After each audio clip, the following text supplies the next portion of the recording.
You know, every now and then we get a film that comes in that really kind of strikes to the heart of what we feel is important in the world, and that is to do with humanity. And when 16 to Life came our way, we spotted it immediately and said, this really says something. This is an out of the ordinary, in fact, extraordinary film that really speaks to America today. It's something that is really beautiful in that it translates to generations, which we love. And then the icing on the cake came when I spoke to Becky Smith, the director of the film, and she said, oh my goodness, you know, Theresa just won this great acting award at the Method Fest. I said, that's wonderful. It's been my dream for a long time to do a tribute to her, a salute to her. So they said, well, okay, let me give her a call. So here we are today, the end of a long road. Thank you very much. I'd like to introduce Theresa Russell. Thank you. And ladies and gentlemen, this is the above-mentioned Becky Smith, director of the movie.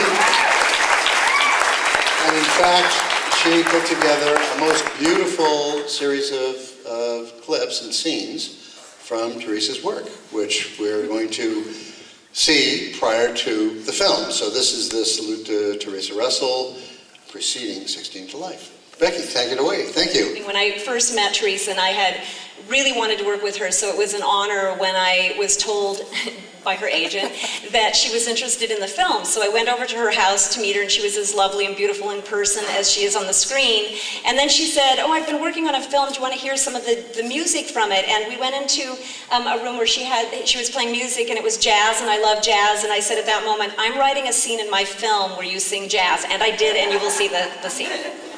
So what we're going to do now is we're going to show work from her career, and I want to say something that I think is fun that you will read about when you read about Theresa, and that is that Theresa started her career in the old-fashioned way she was discovered.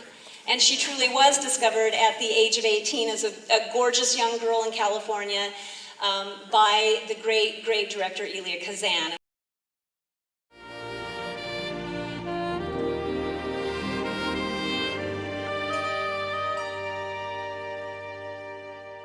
You an actress? No, I'm just Daddy's little daughter. Uh-huh. What are you? Oh, I'm just a lawyer from New York. She's too intelligent to be an actress. She's graduating from Bennington next June with honors. I love actors, though. I don't need all this. Oh, sure you do. What were you doing with that writer? He's all right. Don't get too close to writers.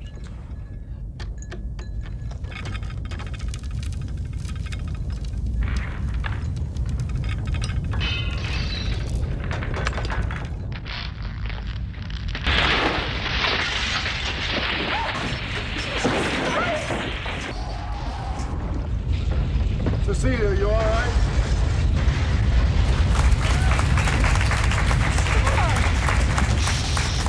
What was it like to be 18 years old and to have, and I don't even know if you really realized who Elia Kazan was and how that process went with the many auditions for this film. To just talk a little bit about getting into the business. Well, actually, I'd been to acting school. I'd been studying with Strasberg and other people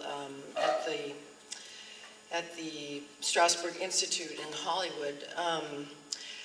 So I knew who Elia Kazan was. And that's sort of what I heard through someone who knew Sam Spiegel that they were doing this. So I went away, I quickly read the book. And I saw in the book that character, Cecilia, was for me. And so I just sort of really obsessed about it and visualized it and worked on it, and I really dog-eared that book before, and then I got my ass, and I didn't even have an agent, but through the friend of a friend, I managed to get in to meet with him, and he was like, he didn't do auditions in the traditional sense. In fact, most of my best work were not through auditions, because I suck at auditions. I get stage fright, and I'm terrible at them. But what he did, he would do series of improvisations. He would say, okay, go out of the room, and this is who you are, and I'm this, and I would walk back, come in 5 minutes. So I would walk back in the office, and all the furniture would be turned over, and this would be happening, and it would be, he would just start in an improvisation, you know. That's how it worked, and so I did that twice. First it was just a meet and greet. The second one was that kind of an experience. Then he said, okay, what I want to do is you get a couple of your acting mates, and I'm giving you this room on the lot, and well, actually, here's a sonnet, a Shakespeare sonnet. I want you to work on that, and I want you to work on this scene and that scene, and whoa, okay. And so, which I did not know at the time, which I found out later, it was me and 3 other actresses he had put in various places on the lot, and then go around and see how you were doing. You know, it was like he would give you direction and see how you would take it, and then go away, and then give you something else and see what would happen. And so that happened for, oh gosh, almost a week, you know. I mean, that went on. And then one time he would just bring in, he would bring in De Niro, and just to see if you would get all scared, you know, and how you'd react and stuff, you know.